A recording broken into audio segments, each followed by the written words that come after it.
I did not have sexual relations with that woman. Yes or no? Did you ever take banned substances to enhance your cycling performance? Yes. I had no prior knowledge of the planned assault on Nancy Kerrigan. I am deeply sorry for my irresponsible and selfish behavior I engaged in. Are you open to opening up with a ASMR therapeutic for your health because you're a little nervous about being under the weather? Let's do it. And I'll add some copywritten free music in the background so it sounds like a what are these videos? Like an ASMR it's encouragement video. Okay. Or like spa worthy. Okay. Welcome back to another edition of Oops the Podcast. My name is Ryan and I am joined by Julio Gallerati 2 days before his wedding. I would like to open up with a therapeutic reading of words to relax the mind, the body, and the soul so that Julio is filled with good health and fortune on the day of his wedding. Relax the body, close your eyes, and release the tension. What is that tension? You know what it is. Breathe through your nostrils. Listen to the hairs sway like a breeze. Relax your belly. Let it grow in your seat. And beneath your toes, feel the cracks between the wood, the strands of follicles on your sock beneath the carpet, and sink in to your mind as we prepare Julio for the greatest day of his life. I ask one more thing of you. Relax your fingertips upon a pillow, a couch, the steering wheel, wherever you may be in this moment. And think to yourself a happy memory when you were a child. And you're standing at a river where the trees smell like oak. And the pond makes a subtle little splash, resulting in a ripple effect from a little minnow breathing. You are here. You are okay. You are with us now at Oops the Podcast. Julio, how are you? Lynch, that was pretty good. I'm surprised you didn't have a script there. Thank you. I fucked up when I said winnow. You fucked up with your winnow. That was fine. Also, the follicles underneath the carpet, I would say you maybe get a demerit for that. Yeah. But dude, that was like better than I would have been able to do off the top there. That was pretty good. You listen to a lot of meditation shit? No. You pretty much nailed it also. Dude, I was dying at the tension. You know what the tension is. You I wanted to introduce lotion, but then my mind just went where that goes. So I didn't want that to become a thing because some of you guys are driving with your kids in the car. Yeah. I'm sure you already you're listening to it now after turning it off in the car because you're like, where is this going? You also didn't want to fall asleep with your children in the back seat at the wheel. What is he doing? This is a little different. What's Lynch doing? But we just want to instill good health in Julio. And it's going to be great. Yeah. So. Yeah, well, I'm feeling good. Feeling pretty good. Ready to rip. Yeah. And here we go, dude. Did you feel sexy yesterday doing our photo shoot? Yeah, Lynch and I did a little photo shoot, which we meant to circle back to on last episode. Thank you for bringing that up. I did not necessarily, but I did feel it as if it was fun. I was happy to do it with you. It was fun. I wasn't feeling sexy until I put on the Santa Claus suit. The Santa Claus suit, we were able to have a little more fun with that. Love that. Cal was like throwing gifts at me. I was spinning them on my finger like a basketball. And I got to do my silly cross-eyed face, which I didn't think was possible. Yeah. So that was really fun. That was a cool experience working with them. Yeah, Lynch and I basically fit the mold for the different sizes that Muggsy would need to do their, I don't even know whether it's like their digital catalog, their like corresponding photo to the different items. I don't know specifically what they're going to use it for, but they basically used us as body models. I don't think our faces are even going to be that prominently featured. Maybe the lips. Or at all. Yeah, maybe just like the lips down. And yeah, it was fun. We just went in there, banged out a bunch of outfits, hung out with the boys, and yeah, great little gig. Yeah, I don't know about you. I was insecure the whole time about my lips because I peeked over at the monitor and I saw that everything was like below the top lip. From the top lip below, that was the photo. And then I looked at their website, and those are what the models are doing in their previous catalog shoot. So I was like, that's likely what it's going to be for us. And I keep buying chapsticks, but I just never bring them with me. You felt chapped? I am always chapped. And so I was insecure about that because it's gross. Yeah. No, and then I looked at your, I mean to cut you off, but I was looking at your lips during the shoot and I was like, Julio has nice lips. Julio has good lips. You have really good lips. Thank you, Lynch. So. Well, yeah, I mean, for that kind of shit, dude, I mean, I'm trying to think if I'm ever self-conscious. Like the only thought that I ever have, I like don't theoretically care that much what it looks like or how I look. Like if it's a job, like I'm like, whatever, just fucking, it's fine. But there is always a worry that like I'll see a picture and not realize how my body has deteriorated or something. Yeah, I don't like having those aha moments, which I have had at times throughout the years. It's less likely to happen these days because I'm constantly seeing videos and pictures of myself. But back in the day, it would be like, you have to see yourself in something to realize you've like gained weight or something. You know what I mean? So I'm just afraid of the idea of having a moment like that. And then I'm always pleasantly surprised when I think I look fine or whatever. But in general, I try not to be like, can I see what that looks like? Let's take another one. You know what I mean? But I do give Lynch a hard time about the thumbnails for the episode. I'm like, dude, make sure you use good pictures of me. But in general, yeah, I wasn't feeling that self-conscious. So yeah, the one, I forget his name. Who was doing the camera? I don't remember his name. The photographer He looked like Pavone, by the way, dude. He did. He did. The cameraman kept saying, like, during the shoots, just like, you know, little notes as we're going along with it. And he was like, a little happier. And I was doing soft smiles with my lips. And I think in my mind, when I'm smiling, I like to do it with my eyes. If I'm doing a no teeth smile, which I've been kind of leaning towards lately, because I feel like when I do my teeth smile, I look like a little kid. So I try to do like a little bit of a lip perk and like smile with my eyes. But to the people taking the photos, and I've gotten this feedback before, is that it is as if I'm angry, upset, and I'm not smiling. And so when I thought I was smiling with my soft smile and I was smiling with my eyes, which were not part of the photo, he kept saying, a little happier, and it made me feel bad because I thought I was giving him happy. So I actually felt that way too. I felt that exact way. I was like, oh, I'm looking happy. What are you talking about? And I guess maybe they wanted more.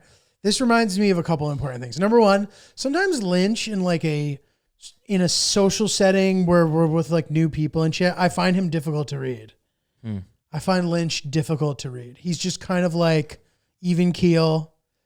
And I'm like, how does Lynch feel currently? And I don't know. And that was yesterday was an example of that. Yeah. I was like, Lynch could be feeling any way right now, and I would have no idea. I was enjoying it. I thought it was a lot of fun. Yeah, it was fun. Standing in front of the camera like that. And dude, as far as the smiling goes, it makes me think of something interesting. So you'll notice that all these pictures throughout history, like no one's ever smiling in any of them, whether it's like a painting or whether it's a old photo of like people. It's like rare to see people smiling, political leaders. Maybe now it's a little different, but I always wonder about that. If that was just a customary like cultural thing at the time, or if everybody just had like fucking busted ass janky teeth. Like I know like Mao had like super fucked up teeth, so that's why he never smiled. I guess George Washington had fucked up teeth too. But I guess I know in the George Washington time they're being painted, so maybe for whatever reason they don't want to get people being smiley. For me personally, like when I smile and shit, I feel like it makes my face look shittier sometimes. Sometimes it'll catch me just right, but other times I'm like smiling, I like my face gets all fat and I just look like I'm doing too much. So sometimes I have an instinct to do less with the smile because of that.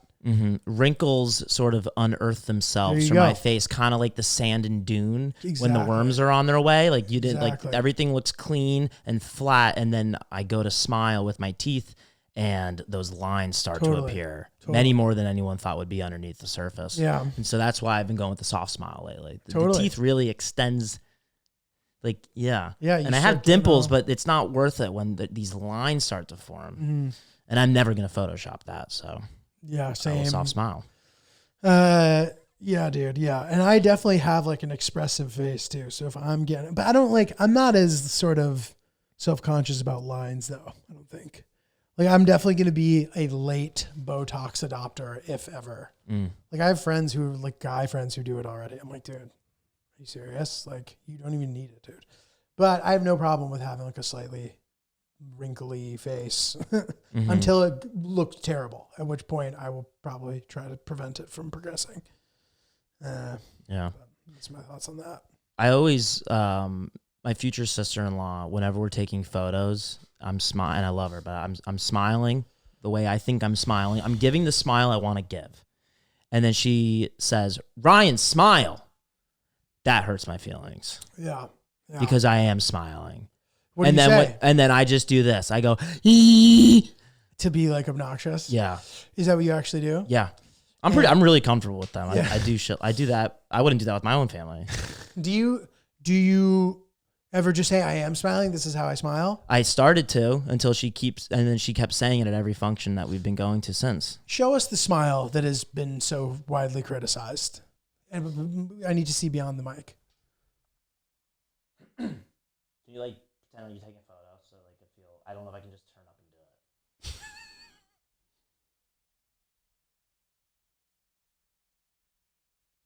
This to me looks like, all right, hold on. I'm going to take a picture. This is it? That's a smile, Can you dude. pinch and zoom in? Can I see that? Yeah.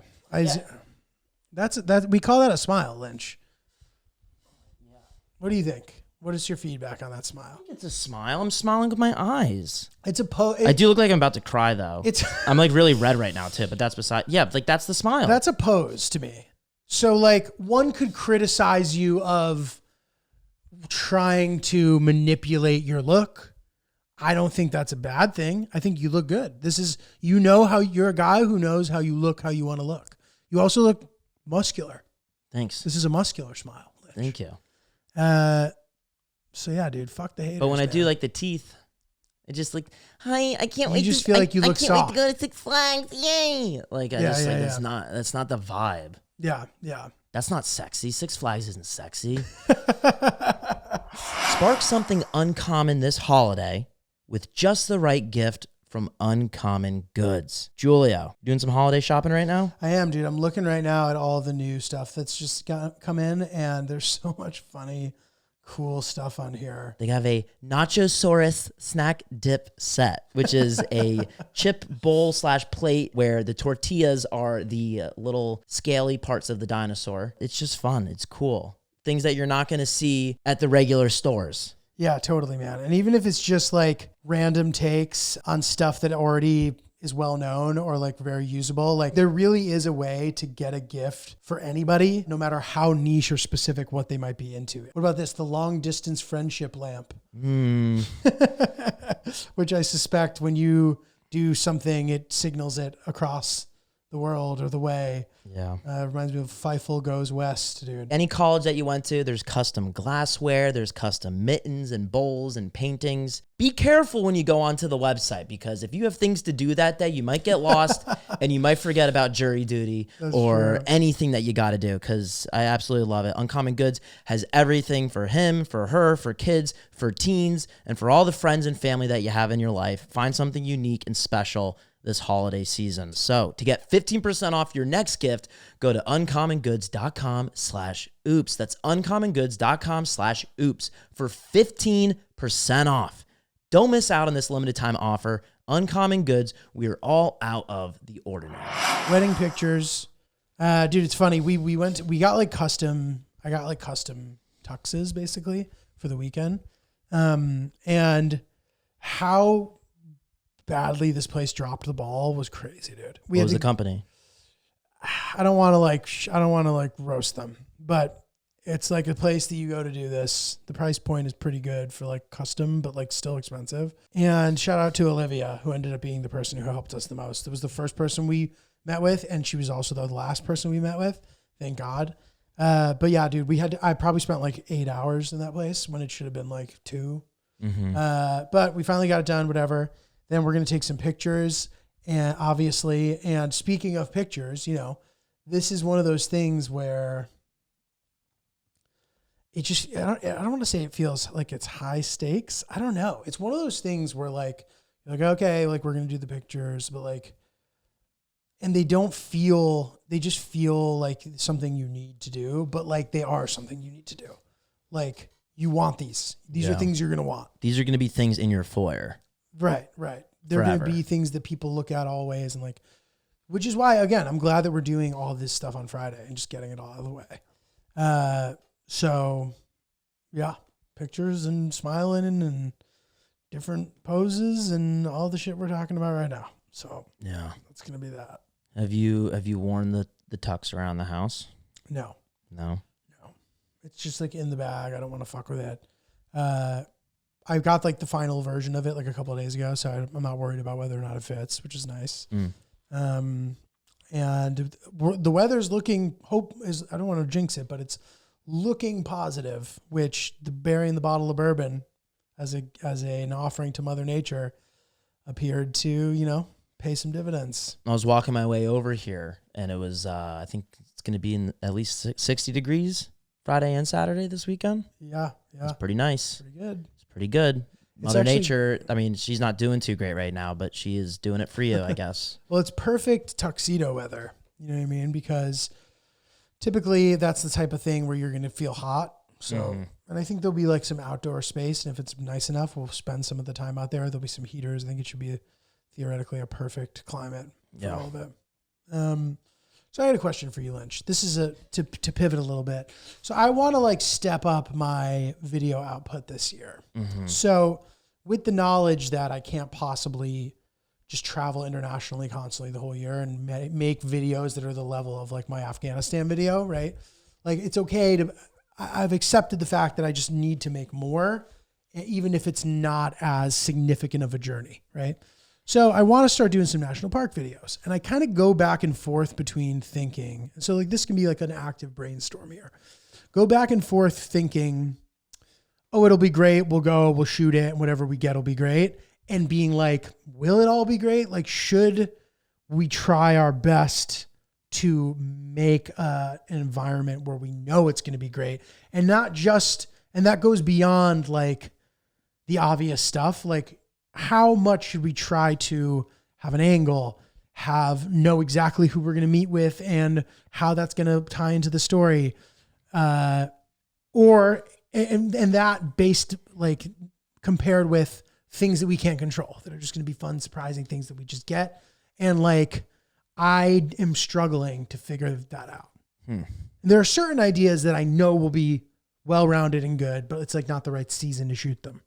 I don't need to specifically say what they are, but, and of course, if I end up in Alaska, like that's a video that shoots itself, I think too, like doing national park exploration in the middle of winter in Alaska, like awesome, right? Easy.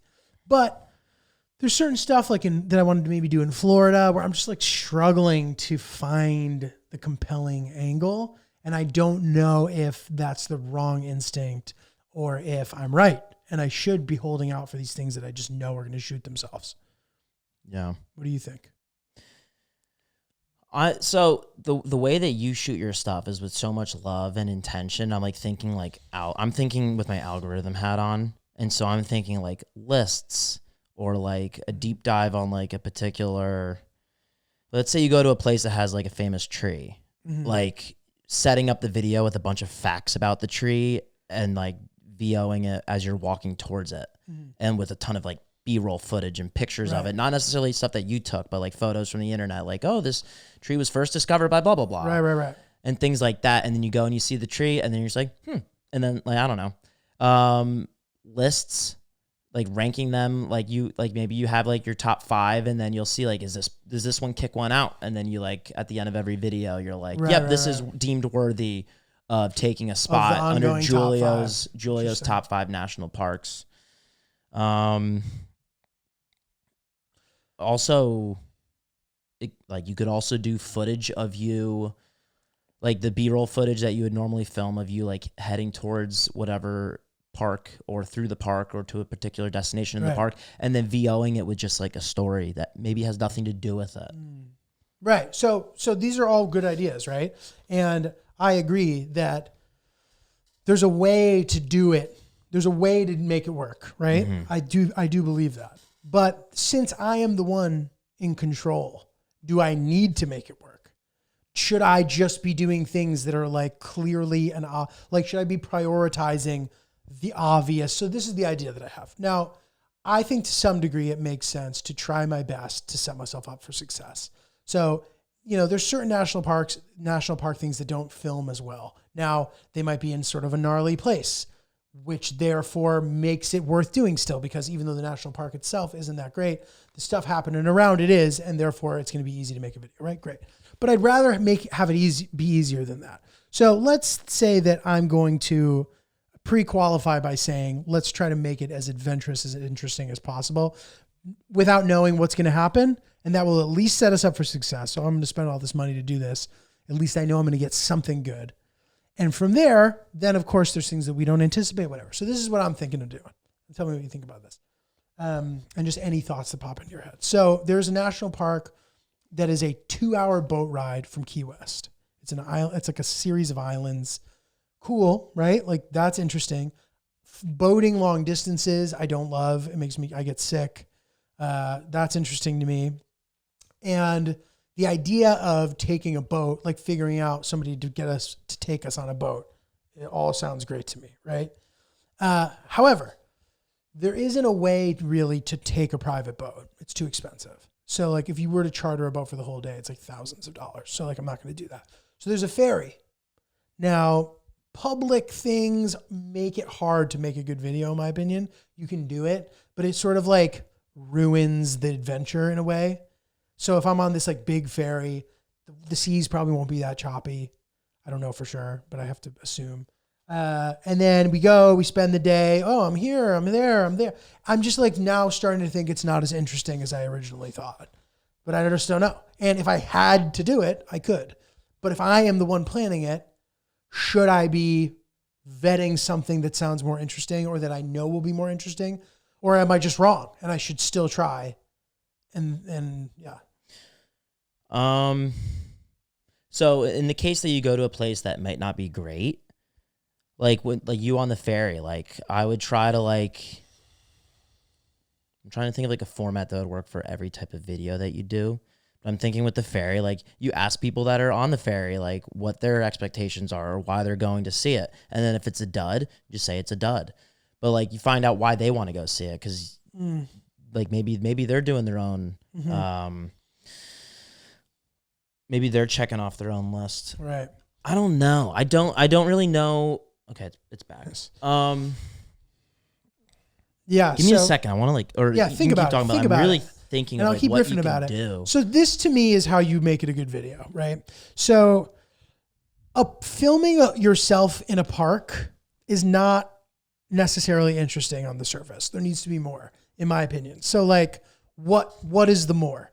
So one way to do the more is to kind of explore cultural stuff nearby. So say there's some unique culture, whether it be whoever, but you know that that's there. There's all this stuff that maybe isn't obvious to people who don't know.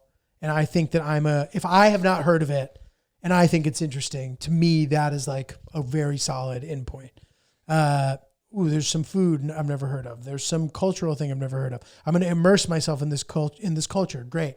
Then you use all the nature as sort of like B-roll and as like, stuff to use for interstitials and to drive it and to set the mood and the tone. Mm-hmm. And that's how you like round out a video. Or if there's some like adventure, right? So like I'm in Alaska, we're in the snow, it's freezing. Oh my God. Like interesting. I think those are things that would help propel it. Or if it's like really, really remote where it's hard to get to, which this island sort of qualifies. It's like kind of a pain in the ass to go to. And it's one of the lesser visited ones. So maybe that's the angle. And maybe there's something interesting in that. But like, to me, the videos that I've done have been so interesting because it's like you're uncovering things, you're seeing things that you've heard about and that you've thought about and seeing what they're really like. I've had some more aimless vlogs that still ended up being good. Like my Ecuador series is pretty vloggy, and I think it came out good. And if I were to be planning that right now, I would have nothing to work with. I'd be like, I don't know what the fuck, but it ended up being fine. Mm-hmm. Did they rip? No.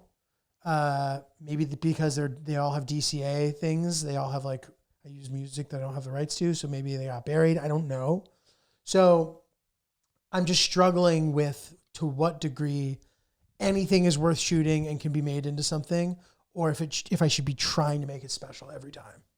Yeah. And if it's even possible to make it special every time, if you want to stick to, say, even a monthly schedule. Yeah. I think you should go in with the same, like you should have the same structure for every video just to make it easy for yourself. And so that way you don't have to go into everything so blind. Where like you like have like 3 different pieces of criteria that you review each place based off of. Like or going into it, you're like, here's my why you should care about this place. And then 2, you can do like, I'm just speaking from my mind, like the vibe once you're actually there. Was this worth going to? Could you skip it? Go or skip. Like you can do things like that at the very end of the video. You say, I think this is worth going to. I don't think this is worth going to. And at least you like, no matter what place you go to, whether there's in your mind a ton of stuff to shoot or you're going in blindly and you're not too sure about it, at least you know that you can make a video with a format where you have some sort of call to action with the audience at the end. That'll keep them sticking around. So and it doesn't need to be that, but it could just be like, or it's like you have like 5 different things you rate it on, just like expensive, time commitment, vibe, beauty, and then like some other GIULIO related factor. Like you should have some factors in them that will make people continue with the rest of them and curious. And then so here's another thing I thought. Yeah. Tell me what you think of this. So when I went to do this Olympic National Park trip, right? If I went by myself, I'm thinking about what the video would have been, and I don't know the answer. I went with Brent, and there immediately is this story and arc.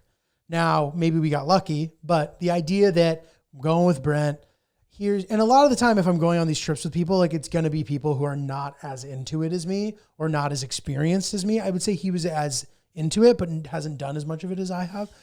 The idea that he busted his ankle right at the beginning, was down bad, kind of bounced back. You're like, okay, was he overreacting? Was he just like worried, but it ended up not being as bad? Did we treat it? And that's why it was fine. And then it all culminating with us actually going back and attempting to do the hike, even though it was 5 hours out of our way. There's a great video to me. Mm-hmm. And we still did all these highlights in between. So like as sort of not even subplots, but like lesser important things happening in the video, we have me on the beach being completely underwater in my winter coat. That's part of the video. You have me on the beach seeing some like incredible sunset, That adds nicely. It's not like a key driving point of the video, but it adds nicely to the video. So there's that. Then we go to that Hall of Mosses, which is this famous rainforest. Films beautifully, amazing. There's a great video. So the question then becomes, does it make sense to bring somebody and chronicle sort of their growth and their whatever along with my sort of zest and interest in this all? Or is that something that I pursue later once I've done a little bit of it by myself?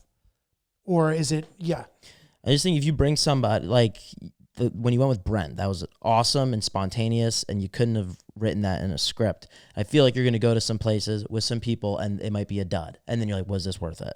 Or you're going to be trying to like you're going to hope that the narrative is just going to unearth itself to you. And sometimes you're going to be walking away with absolutely nothing besides just going, seeing it and leaving. Yeah.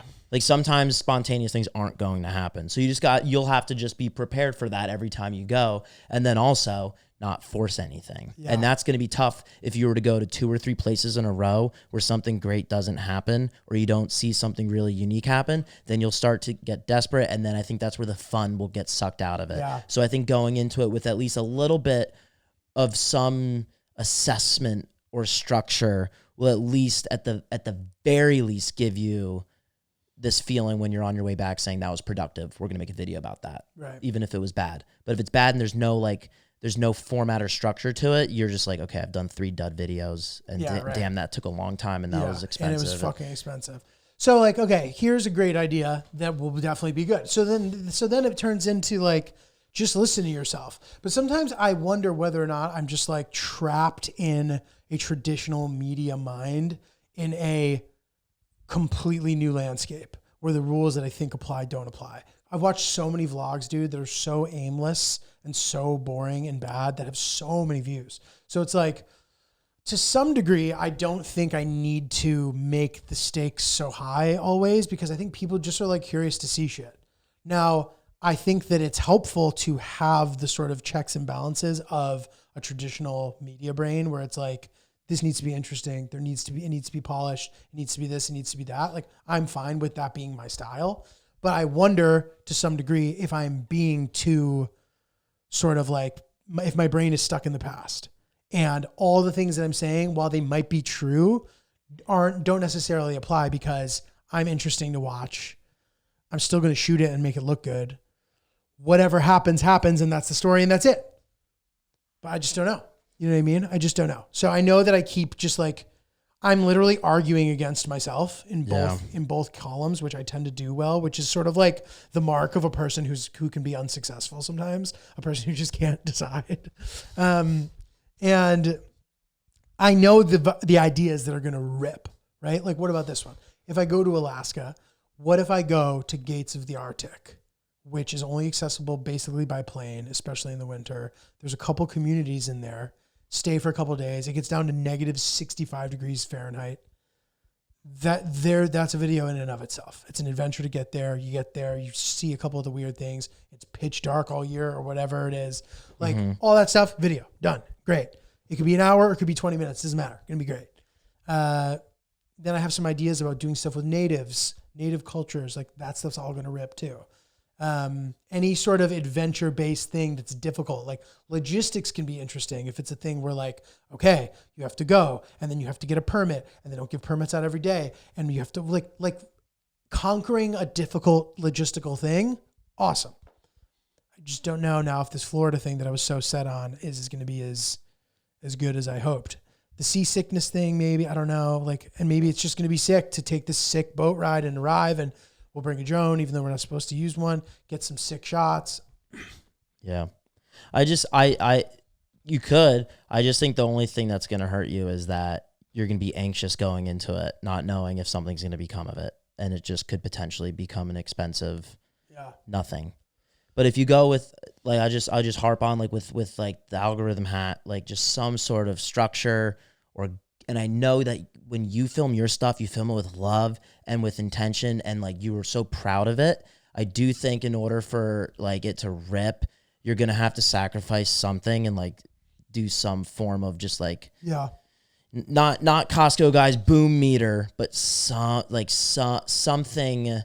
repeatable that you can apply to wherever you go. Right. Just so you know you at least have something and then expectations are set with the audience. Right. Whereas they see you post an absolute banger and they love it. And then the next 3 videos are made with the same amount of love as you did for the other one, but there just isn't as much substance to it. And that's no one's fault. That's just the reality of the day that you went or the weather or just however it was. And then people are going to be like, I don't know what I'm getting here. But if they know what they're getting, I feel like more people will watch. And it really just depends on like, is this worth my time, like monetarily and for exposure and things like that. So that's the thing that I keep thinking about is just having some sort of like call to action at the end, like Julio's take, Julio's opinion, something repeatable. What are your thoughts on those? No, I think it's a good thing to think about and try to your best to adhere to. I really do. Like, you're right. And it's the reason why like TV series do well when they have like an angle or a hook or like a consistent thing. So it's like easy for people to digest. I sort of like think that there's a world where it doesn't matter. Like, I think if I can just like stand out as a host and make like compelling, good shit, like hopefully that is the hook. And then people are just like willing to take any journey with me. And like my personality and my outlook and all that stuff is the unique hook. Maybe that's naive. I will say this though, like I'm trying in the new year to disassociate myself from results, which is maybe a dangerous game. And maybe this sounds stupid and naive or whatever, but like I want to just do things the way that I think they're the best. And this might not be directly related to what I just said about me hosting or whatever, because I know that like whatever I do needs to be good. I can't just like all my videos are not the same, and there's reasons why some of them are better than others, but I'm trying not to be as caught up on results. So like if I post a thing that's good and it doesn't work, like I'm trying to not be bummed out about that, because like the making of the good thing, I want to be enough. Which again, maybe just sounds naive, but I think that there's something there. I don't think that, an algo hack or like a posting schedule or like figuring out the algorithm like that, I don't want that to be the thing that is satisfying to me. Yeah. I want the idea that I'm putting thought into making great shit be the only thing that matters. So having said that though, I still think that there's room for consistency of some sort of, I don't want to call it trick, but just of like a technique. Like I too like certain videos that do some of this stuff, and there's a reason why it's good. So there's no reason to not do that if it makes sense to do it. Does that make sense? So like whether it be a list or whether it be a this or that, whatever it might be, I know we're like philosophically talking about it, and I don't think that means that those things don't fit into it, but just saying I want to try to focus, keep the eyes on the prize. I think that like over time, you just get rewarded for quality. And I want to make sure that my back catalog of my long form YouTube stuff is all really good, because I do think that like once it gets out there the way that it should, there's just a really great fucking wormhole that people can go into where everything's great in that catalog. I stand by every video. Yeah. And I don't want to make videos that I don't stand by. So I worry about that. I worry it's like if I go and shoot something and it fucking sucks, sure, I'll throw it out, but like it will be devastating. And maybe it shouldn't be so devastating. Maybe you only figure things out by failing, and maybe that's the moral of the story. Yeah. Well, it's always going to hurt when something doesn't do well. Yeah. Yeah. It always hurts. I don't know. Your passion, I think, is your differentiating factor. So for people that don't know you, to find that's what matters. They'll stick around once they see how much you care about it. Yeah. I think that technically we do it better than most. I think I'm a better host at it than most. But just got to get that volume up, and I want to make sure that we do it in a way where the quality isn't sacrificed, because I can't do 12 international shoots a year. It's just like not going to happen. Or even 6, you know what I mean? So if I'm going to put out 4 sick international videos a year, it's still not enough, in my opinion. Yeah. So, figure that all out, see how to make it work. You can always film how you traditionally have filmed and then repurpose the B-roll footage with just like facts about the area for short form content. I kind of did that with my most recent one, the Afghanistan, to your point. Yeah. No, but I see what you're saying. Like even more broadly, like just be like, all right, 5 things I learned in Afghanistan, and then like do it. Totally. Just as an additional piece of content. Absolutely. To keep the pipeline. 5 craziest things I've done. 5 fucking grossest things I've eaten. I know you wouldn't want to do this, but I think a funny format for going to the national parks is like, do I have service here? And it's you just going to like the center of the national park and just trying to get a signal to make a phone call or get onto the internet or post a photo on the internet. Nope. And then if you can, great. If you can't, you say that in the video too. Also funny that you happen to be getting a call as you pick the phone up. Oh, really? Is that spam? Hello? Hey, good afternoon, Miss Samantha. This is Jacob from the Auto Service. Someone thinks I'm Samantha. I'm just calling in regards to the 2018 Jeep Grand Cherokee. And after further review, I'm showing nothing has been done to reinstate past factory warranty for the Grand Cherokee, Miss. And this is simply just a courtesy call to go about our options today, all right? Miss Samantha, about how many miles are on that Grand Cherokee? I appreciate the courtesy call. I think it's got about 3.6 trillion miles on it. Or no, 3.4 trillion. Trillion? Yes, sir. All right, well, that car currently does not qualify for any of our warranties. I'm so sorry about that. Is there any other cars at the location that maybe have less than 200,000? Shucks. I got nothing under 1.4 million, so I'm sorry. Oh, I'm so sorry about that. You have a wonderful day. You too. That was awesome. That guy was sweet. He knew. He knew. Also, like, That was a great guy. at what point in the call is he like, this isn't Samantha? Someone named Samantha has a number just one digit off from my phone number. I keep getting a call about the 2018 Grand Cherokee all the time. I don't know about you. I always, like, there's a filter that you can put on that so you don't get spam phone calls. But my biggest fear, you can, any phone number that you don't have, it automatically goes to voicemail. Yeah, but like if it's something for work or something. I'm just afraid that I'm going to get a phone call from a stranger that found my grandpa ran over by an 18-wheeler on the side of the highway. Find me and they call them. They're like, hey, your grandpa's dead. And for me to not answer that phone call. Right. It's like not acceptable. So Totally, dude. for the 1 in a million shot that my grandpa gets run over by an 18-wheeler, I am Samantha. Guys, this holiday season, I want to give a gift to my loved ones that makes them feel special and unique, just like the relationship we share. That's why I know I'm going to give many of my loved ones Storyworth. If this is the first time you're hearing of Storyworth, this is how it works. Each week, Storyworth emails your loved ones a thought-provoking question that you will get to help pick. Things like, what's the bravest thing you've ever done? What's the farthest you've traveled? Or how did you used to get to school every day? Storyworth makes the writing process a breeze. All your loved one needs to do is respond to that email with a story. Long or short, it doesn't matter. You'll be emailed a copy of your loved one's response as they've submitted over the course of the year. If that wasn't cool enough, this is the coolest part. After the year, Storyworth will compile your loved one's stories and photos into a beautiful keepsake hardcover book that you'll be able to share and revisit for generations to come. To me, this is the most entertaining way to sort of digest all of the stories. In a way, in the past when I've done this, I gave this as a gift to my mom, and I actually waited for the end of the year of questioning to get the book to read it all at once. That's cute. I found that to be a more fun way to read it. But, you know, you can kind of pick your adventure here, choose your own adventure if you want to read them as the year goes on, or if you want to read them as the book once they arrive, that's up to you. But I know that I have my book displayed nicely amongst some of my other treasured books. And I like to poke back and take a peek at it every once in a while. Families also love Storyworth. That's why it has more than 35,000 5-star reviews on Trustpilot. That's 175,000 total stars. That's a lot of stars, Lynch. Lots of stars. Twinkle, twinkle. Millions of stories preserved since they were founded over 10 years ago. Storyworth is where it's at. Really fun way to share memories and make new ones with the ones you love. So, with Storyworth, I'm giving those I love most a thoughtful, personal gift from the heart and preserving their memories and stories for years to come. Lynch. Go to storyworth.com/oops and save $10 on your first purchase. That's STORYWORTH.com/oops to save $10 on your first purchase. Storyworth.com/oops. I did just want to point out, I mentioned this to you yesterday.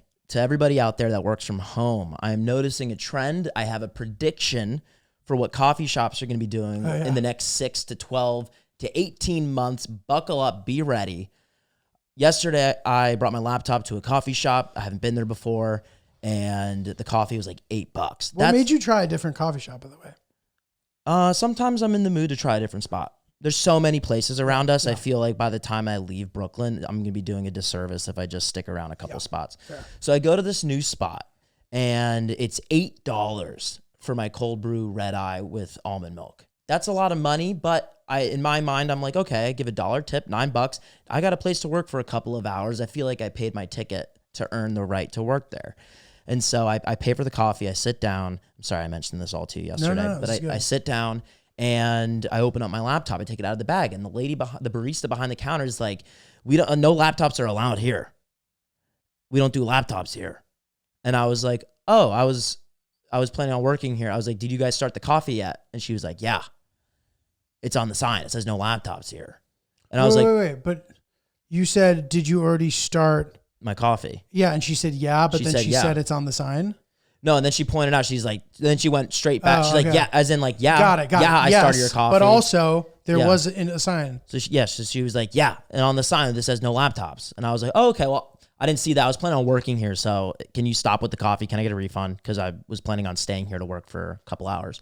And luckily she said yes, but I got the refund and I left. I go to another coffee shop and there are designated tables for laptops and there's designated areas that are not for laptops. And my prediction, I don't want to make this happen. My prediction is that within the next 6, 12 to 18 months, coffee shops are going to be charging an hourly Wi-Fi fee for you to be using their space, because they're thinking, we're not a WeWork.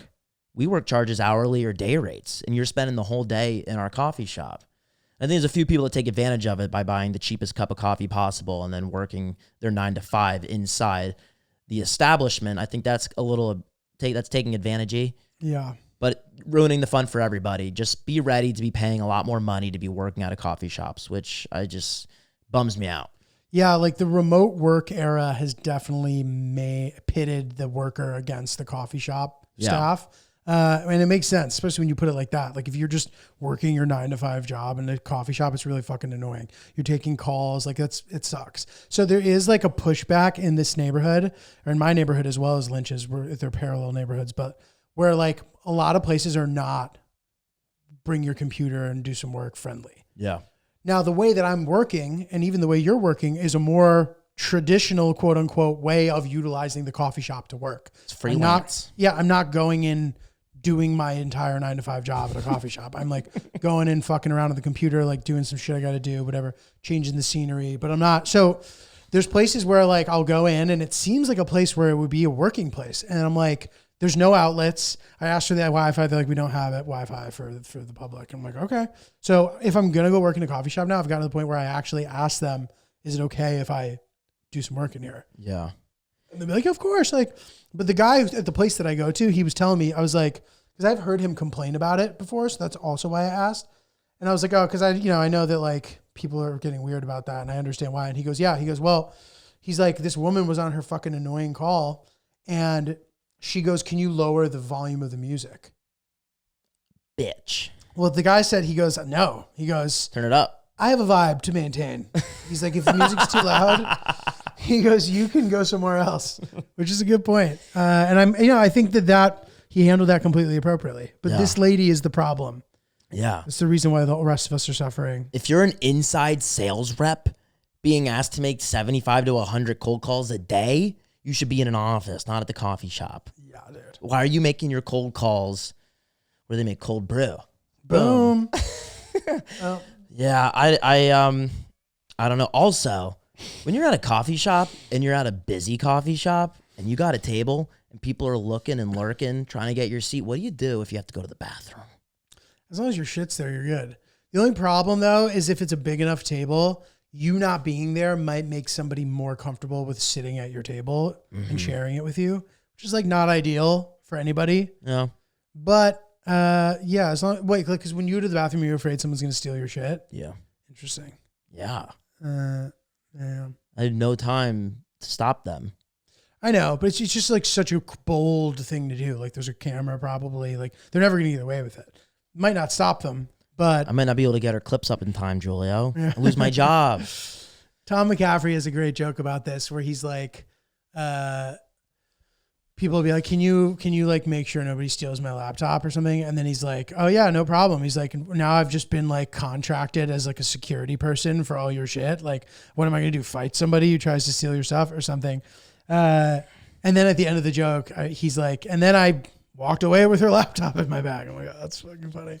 Did not do it justice. But. It's like that part in the 2001 Spider-Man where Peter Parker lets the bad guy get away from the wrestling businessman's office after he stiffed Peter Parker a lot of the money for winning the cage match.